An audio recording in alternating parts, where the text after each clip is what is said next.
우리 오늘 성탄절입니다. 우리 좌우 옆에 분들과 함께 인사 나누실까요? 메리 크리스마스. 예, 우리 주님이 나셨습니다. 주님이 나셨다라는 게 중요한 게 아니죠.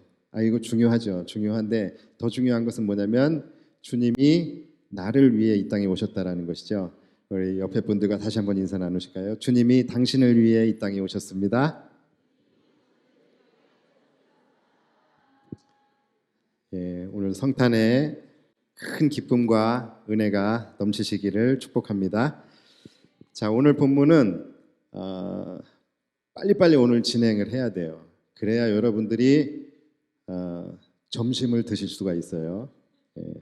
자, 오늘 본문은 동방의 박사들이 별을 보고서 찾아와서 예수님의 탄생을 축하하고 또 예수님 앞에 나아가 경배하는 그런 장면입니다. 기독교인이라고 한다면 이 이야기를 아마 모르시는 분이 없으실 거예요. 동방의 박사들, 저 팔레스타인 동쪽에 있는 그 박사들이 기이한 별을 보고 그 별을 따라서 멀고 먼 길을 여행해서 예루살렘까지 오게 됩니다.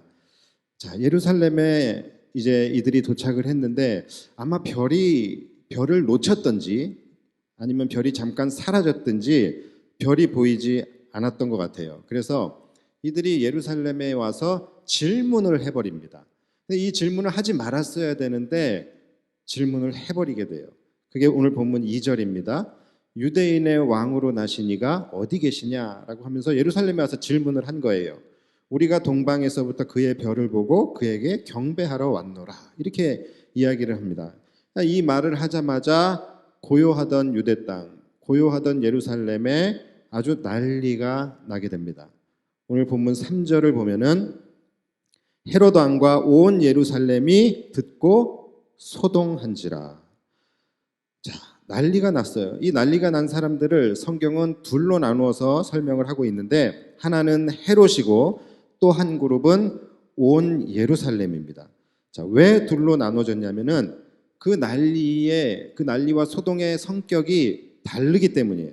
자, 먼저 온 예루살렘이 소동이 난 것은 이것은 긍정적인 소동입니다. 여러분, 유대인들에게는 뭐가 있었죠?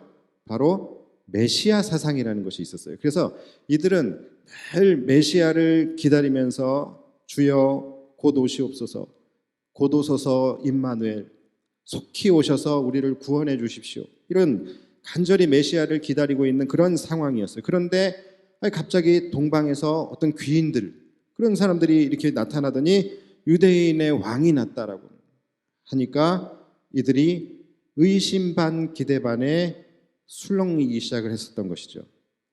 자, 그리고 또 한쪽은 바로 헤롯이에요. 헤롯 왕입니다. 헤롯은 부정의 소동이에요. 분명히 지금 유대의 왕은 헤롯이에요.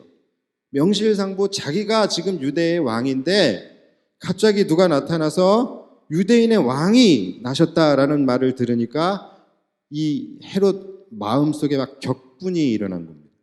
그래서 특히나 이 헤롯은 이 권력과 야욕에 대한 이 집착이 굉장히 강한 사람인데, 아니 자기가 지금 왕인데 유대인의 왕이 났다라는 그 소리를 들으니까 밤잠을 못 자는 거예요.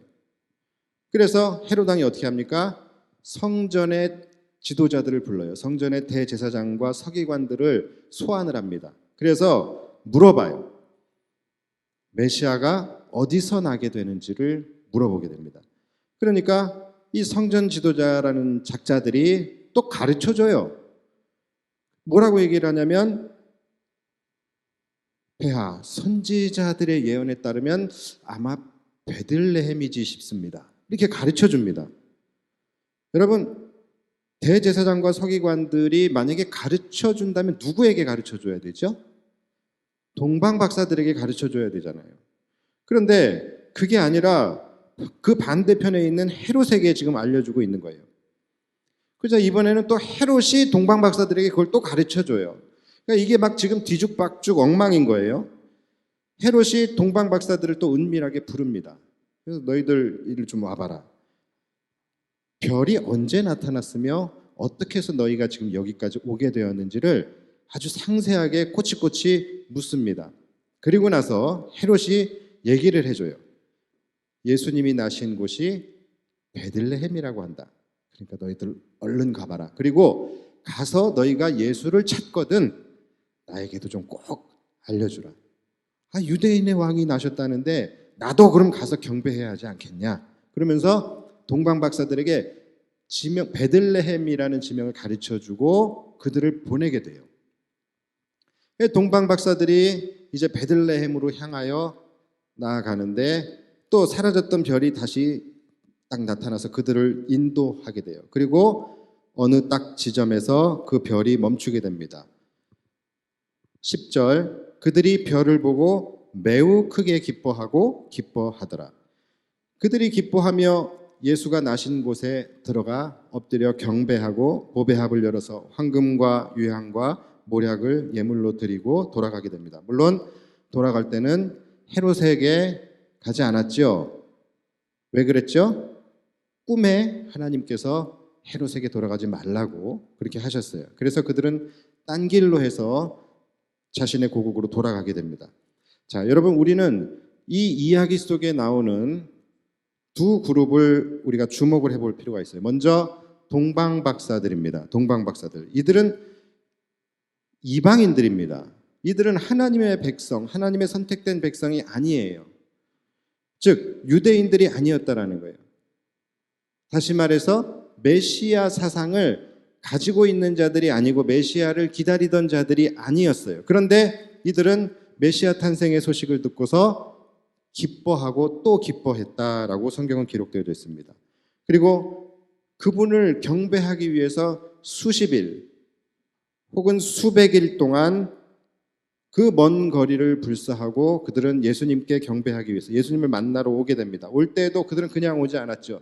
맨몸으로 와도 버겁고 힘든 그런 여행길인데 그들은 보배합 안에 황금과 유향과 모략을 넣어서 빈손으로 오지 않고 그렇게 예수님께 나아갔어요.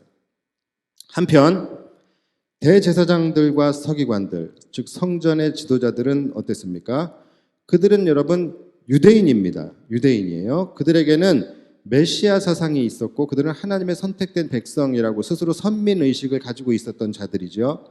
그들은 메시아 사상을 가지고 메시아 예수를 간절히 기다리던 그런 자들이었어요. 그런데 그런 상황 속에서 정말로 자신들의 왕이 왔다라는 거예요. 정말로 자신들의 왕이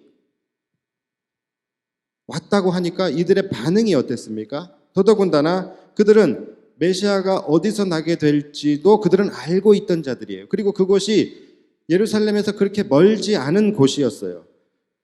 그러나 그들은 메시아가 나셨다라는 그 소식을 듣고 기뻐하지 않았어요. 기뻐하지 않았고 자신들의 왕이 나타나셨음에도 불구하고 그들은 가서 경배하지 않았습니다. 그러니까 굉장히 지금 이 상황이 아이러니한 거예요. 유대인의 왕이 나셨지만 정작 유대인들은 기뻐하지도 않고 경배하지도 않았다라는 거예요. 구유에 누인 아기 예수께 나아가 기뻐하며 경배했던 자들은 누굽니까? 바로 동방 박사들이에요. 그리고 또 누가복음에 보면은 바로 목자들이 가서 아기 예수께 경배를 했다라는 거예요. 자, 그렇다면 도대체 왜 당연히 가장 먼저 달려가서 당연히 기뻐하며 경배해야 할 성전의 지도자들, 대제사장들과 서기관들, 이들은 왜 그렇게 예수님의 탄생의 소식에 이렇게 미온적이고 달가워하지 않았던 것일까요? 또 헤롯 왕이 그들에게 물었을 때에 그들이 그곳이 예루살렘이라고 가르쳐줬잖아요. 그런데 가르쳐줬을 때 정말 그들이 순수한 마음으로 가르쳐줬을까요? 정말로 헤롯이 예수께 나아가 경배할 것이라고 생각을 했을까요? 헤롯이 예수를 죽이려고 했었다라는 것을 정말로 대제사장들은 몰랐을까요? 아마 알았을 거예요. 그럼에도 불구하고 이 성전 지도자들은 동방 박사들이 아닌 헤롯에게 장소를 알려줬다라는 것은 아마도 헤롯과 목적이 같지 않았을까라는 합리적인 의심을 해볼 수가 있는 거예요. 아니 어쩌면 헤롯보다도 훨씬 더 악한 마음이었을 수도 있습니다. 자신들의 손에는 피 한 방울 묻히지 않고 피는 헤롯의 손에 묻히게 하고 자신들은 이 죄에서 완전히 면책을 받을, 면피를 하면서 원하는 것은 싹 얻으려고 하는 아주 더 악랄하고 야비한 마음이 이들 안에 있었을 수도 있습니다. 자, 그렇다면 왜 도대체 이들은 메시아의 탄생이 이들의 마음속에 이것이 반갑지가 않고 달갑지가 않았던 것일까요? 그 이유는 바로 기득권의 위협 때문이에요. 메시아가 옴으로 인해서 그동안 자신들이 누려왔던 게 엄청 많거든요. 성전에서 가장 높은 자리를 차지하고 있고 많은 사람들에게 존경과 존중을 받고 있고 그들이 지도자로서의 권위와 특권들 이런 것들이 있었는데 이런 것들이 메시아의 나심으로 인해서 위협당하게 되는 것에 대한 위기의식이 있었기 때문이에요. 여러분 이것은 헤롯도 마찬가지죠. 헤롯 역시 마찬가지. 헤롯이 아기 예수를 경배하러 가겠다라고 그렇게 거짓말을 해놓고 사실은 가서 예수를 제거하려고 했었던 것이죠. 그 이유가 뭐예요? 바로 헤롯 역시 자신의 왕권에 대한 위협을 그가 느꼈기 때문인 거예요. 이처럼 이 대제사장과 서기관들 사실은 이들 때문에 예수님이 오신 거거든요. 그러니까 자신들이 가장 이 큰 은혜의 수혜자이고 바로 자신들을 위해 예수님이 오셨음에도 불구하고 이들은 자신들이 내려놓아야 할 것들, 포기하고 내어주어야 할 것들, 이러한 것들을 내어주기 싫어서 기뻐하지 못했고 감사하지 못했고 그분께 나아가 경배하지도 못했던 것입니다. 자, 오늘 여기 이렇게 성탄의 기쁨으로 이 자리에 예배하러 나오신 여러분들에게 질문하고 싶어요. 성탄이 여러분들에게는 어떤 의미이십니까? 오늘 이 자리에 오실 때 여러분들은 아기 예수의 나심에 대해서 예수님이 이 땅에 오심에 대해서 여러분들 어떤 마음을 가지고 이 자리에 나오셨습니까? 동방 박사들은 그들이 별을 보고 매우 크게 기뻐하고 기뻐하더라. 유대인도 아니고 어찌 보면 메시아와 상관없는 자들이에요. 이런 자들인데도 예수님의 나심을 보며 크게 기뻐하고 또 기뻐했다고 하는데 정작 우리 때문에 오신 정작 그 은혜의 가장 큰 수혜자인 우리가 나 때문에 나를 위하여 하늘 영광을 버리고 이 땅에 오신 예수님의 그 소식을 접한 우리들은 과연 어떤 마음을 가지고 이 자리에 나오셨냐라는 거예요. 내 안에 정말로 이들과 같이 주체할 수 없는 기뻐하고 또 기뻐할 만큼의 그 큰 기쁨이 있어서 동방의 박사들처럼 또 양을 치던 목자들처럼 크게 기뻐하고 또 기뻐하며 감사와 찬양과 영광을 올려드리는 그 마음으로 여러분들 이 자리에 나오셨습니까? 아니면 오늘 이 성탄절이 혹시 여러분들에게는 큰 부담으로 느껴지셨습니까? 나 참 오시려면 좀 월요일이랑 금요일 사이에 평일날 좀 오시지. 왜 하필은 토요일날 오셔가지고서 나의 소중한 주말을 빼앗아 가시나. 주일날도 교회 가야 되고 내가 쉴 수 있는 날, 나에게 누릴 수 있는 특권은 오직 토요일인데 그런데 하필이면 토요일날 오셔서 이러면서 어쩌면 이 예수님의 탄생 소식이 내가 누릴 자유에 대한 특권, 여기에 대한 위협이라고 느껴지시면서 그렇게 이 성탄절이 기쁘고 달갑지 않는 마음으로 이 자리에 나오신 분은 혹시 없으십니까? 좀 늦게까지 자고 싶고 좀 내가 하고 싶은 일도 오늘 좀 하고 싶었는데 가뜩이나 또 요즘 경제적으로 힘든데 성탄절 헌금까지 준비해가지고서 나와야 하는 혹시 어쩌면 이 성탄의 소식이 여러분들에게 내가 가진 물질에 대한 위협으로 느껴지지는 않으셨습니까?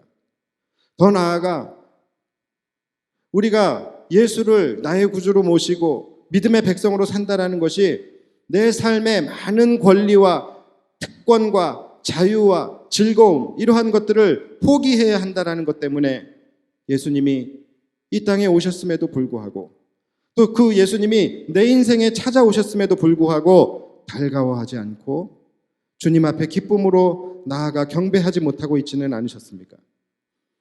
예수님이 내 안에 찾아오셨는데 그분이 나의 왕이 되는 것 이것이 달갑지 않아서 내 안에 왕좌를 빼앗기는 것이 싫어서 내 안에 그리스도가 주인으로 살아가는 것이 싫어서 겉으로는 주님 어서 오시옵소서 주님을 기다립니다. 주님을 갈망합니다. 기쁘다 구주 오셨네 라고 하지만 속으로는 그렇게 기쁘지 않고 기쁘다 구주 오셨네가 아니라 글쎄다 주님 오셨네. 혹시 이런 마음으로 크리스마스를 맞이하고 있지는 않으십니까? 보니까 지금 이렇게 중요한 말씀을 하고 있는데도 이 와중에도 성탄에 대한 어떤 말씀도 귀에 들어오지 않고 오직 좀 이따 할 도전 징글벨, 지금 그 생각만 계속하면서 어떤 문제가 나올까, 나가서 창피당하면 안 되는데, 지금 웃으시는 분들 지금 딱 찔려서 웃으시는 거죠. 그렇죠? 그래서 오늘 말씀 여기서 마칠게요. 여러분, 성탄절이 어떤 날이며 또 성탄의 진정한 의미가 무엇인가, 우리는 이걸 알아야 됩니다. 이걸 알아야 됩니다. 참 수도 없이 많이 이야기하지만 가만히 생각해 보면은 그도 물론 중요하지만 그보다 더 중요한 것은 그 성탄이 나에게 어떤 성탄인지, 이게 더 중요한 것 같아요. 예수님이 이 땅에 오셨다는 그 소식, 이 성탄의 소식이 나에게 정말로 이것이 큰 기쁨이고 기뻐하고 또 기뻐할 만한 그런 복된 소식인가? 나는 정말로 이 성탄의 소식에 온전한 기쁨으로 반응하고 있는가? 아무쪼록 오늘 성탄절이 아무 조건 없이 오직 나를 위해서 하늘 영광 버리고 이 땅에 평화의 왕으로 오신 그 예수님의 탄생을 그냥 아무 조건 없이 크게 기뻐하며 이 땅에 오신 예수님께 영광과 경배를 올려드릴 수 있는 거룩하고 복된 성탄절이 되시기를 주님의 이름으로 축원합니다. 기도하겠습니다.